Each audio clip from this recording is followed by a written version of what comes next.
Hello friend, आज की इस क्लास में आपका स्वागत है। आज की इस क्लास में हम लोग संस्कृत के VBA ऑब्जेक्टिव क्वेश्चन करने वाले हैं, जो डायरेक्ट आपका कल का एग्जाम में पूछेगा। तो आप लोग क्लास में अंत तक बने रहिएगा। तो चलिए क्लास को स्टार्ट करते हैं। तो हमारा सबसे पहला क्वेश्चन है कि पटना किस शब्द से बना है। तो पटना शब्द पतन शब्द से बना है। किस शब्द से बना है? पतन शब्द से बना है। आप लोग याद रखिएगा। फिर अगला क्वेश्चन है कि गुरु गोविंद सिंह किस धर्म के गुरु थे। तो गुरु गोविंद सिंह सिख धर्म के गुरु थे। किस धर्म के गुरु थे? सिख धर्म के गुरु थे। अब इनका जन्म पटना में हुआ, यानी पाटलिपुत्र में हुआ। और यह सिखों के 10वें गुरु थे। कितवें गुरु थे? 10वें गुरु थे। यह भी आप याद रखिएगा। इनका गुरुद्वारा बना गया है पटना में। फिर अगला क्वेश्चन है कि मैथिल कोकिला के नाम से किन्हें जाना जाता है। तो मैथिल कोकिला के नाम से विद्यापति को जाना जाता है। किन्हें जाना जाता है? विद्यापति को।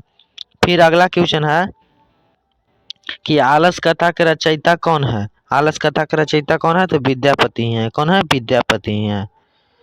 फिर अगला क्वेश्चन है कि आलस कथा किस प्रकार की रचना है। तो आलस कथा व्यंग्यात्मक रचना है। कैसी रचना है? व्यंग्यात्मक रचना है।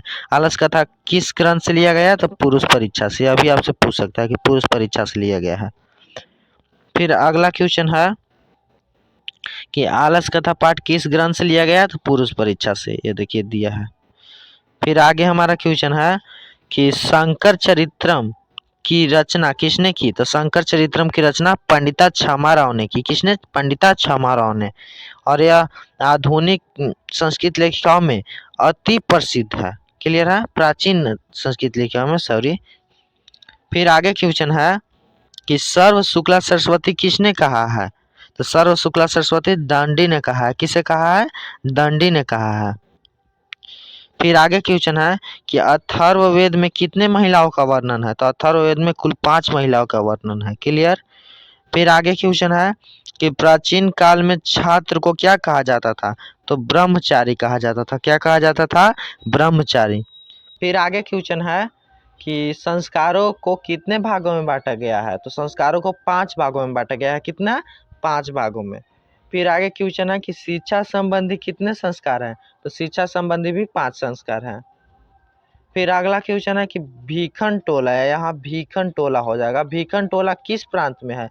तो भीखन टोला बिहार में है। भीखन टोला बिहार में है।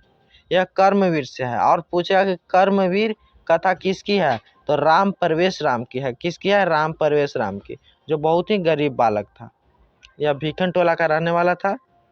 फिर अगला क्वेश्चन है कि कर्मवीर कौन था। यहाँ सिर्फ एक लाइनर है। कर्मवीर राम परवेश था। कौन था?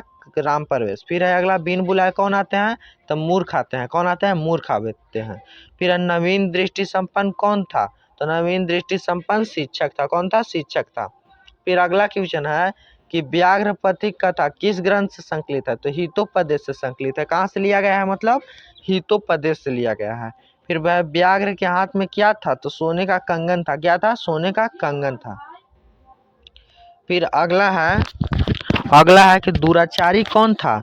तो दुराचारी व्याघ्र था। क्या था? दुराचारी बाघ था। व्याघ्र मने, सॉरी, दुराचारी कौन था। तो व्याघ्र था। व्याघ्र यानी इसका हिंदी हो जाएगा बाघ। क्या? बाघ। यह भी आप याद रखिएगा। फिर अगला क्वेश्चन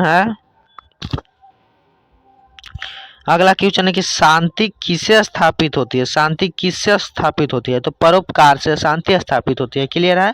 फिर है दुख का विषय क्या है। तो दुख का विषय है अशांति। क्या है? अशांति है। फिर है कि मंगलम पाठ में कितने मंत्र है। तो मंगलम पाठ में कुल 5 मंत्र हैं। फिर अगला क्वेश्चन है कि सत्य का मुंह किस पात्र से ढका हुआ होता है। तो सोने का पात्र। सोने का पात्र नहीं दिया होगा तो हिरणमय हो जाएगा। क्या हो जाएगा? हिरणमय पात्र। ऐसे। क्लियर है। फिर आगे क्वेश्चन है कि यह संपूर्ण संसार किसके द्वारा अनुशासित है। तो परमात्मा के द्वारा अनुशासित है। फिर अगला क्वेश्चन है कि महान से भी महान क्या है। तो आत्मा है। क्या है? महान से भी महान आत्मा है। और अणु से भी छोटा आत्मा ही है। क्लियर। फिर है कि उपनिषद के रचनाकार कौन है। तो महर्षि वेद व्यास। कौन है? महर्षि वेद व्यास। फिर है बहती नदी कहाँ मिल जाती है। तो समुद्र में। कहाँ मिल जाती है? समुद्र में। फिर अगला क्वेश्चन है कि अणु से छोटा कौन है। तो आत्मा। यह आपको बता दिए हम। आगे है कि मृत्यु को वश में कौन कर लेते हैं, तो विद्वान लोग कर लेते हैं। कौन विद्वान? फिर है देवलोक का मार्ग किससे प्राप्त होता है, तो सत्य से प्राप्त होता है। किससे प्राप्त होता है, तो सत्य से। फिर अगला है कि भारत महिमा पाठ का प्रथम पद किस पुराण से संकलित है, तो विष्णु पुराण से। इसको आप जरूर याद कर लीजिएगा, विष्णु पुराण से। फिर है कि भारत महिमा पाठ में कुल कितने पद हैं, तो 5 पद है। कितने पद है, 5 पद है। फिर है किसकी महिमा सर्वत्र गाई जाती है, तो भारत की महिमा सर्वत्र गाई जाती है, सभी जगह। फिर है कि किस देश में देवता बार बार जन्म लेना चाहते हैं, तो भारत देश में। किस देश में, भारत देश में। फिर आगे क्वेश्चन है कि अपनी उन्नति चाहने वाले लोगों को कितने दोष का त्याग करना चाहिए, तो 6 दोष का। कितने, 6 दोष का। फिर है मंदाकिनी वर्णम पाठ के कवि कौन है, तो वाल्मीकि है। कौन है, वाल्मीकि है। फिर है कालिदास ने किस नदी का वर्णन किया है, तो मंदाकिनी वर्णन, मंदाकिनी नदी का। क्लियर। फिर है दानवीर कौन था, तो दानवीर था कर्ण। कौन था, कर्ण। और इसे अंगराज भी कहा जाता था। किसे, अंगराज भी कहा जाता था कर्ण को।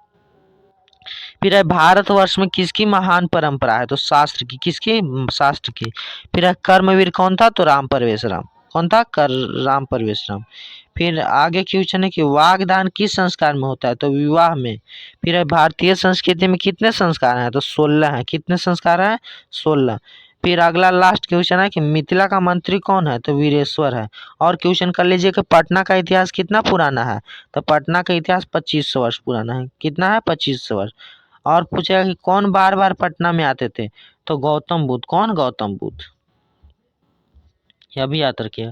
तो चलिए आज की क्लास को यहीं पर बंद करते हैं, मिलते हैं अब अगले क्लास में। धन्यवाद।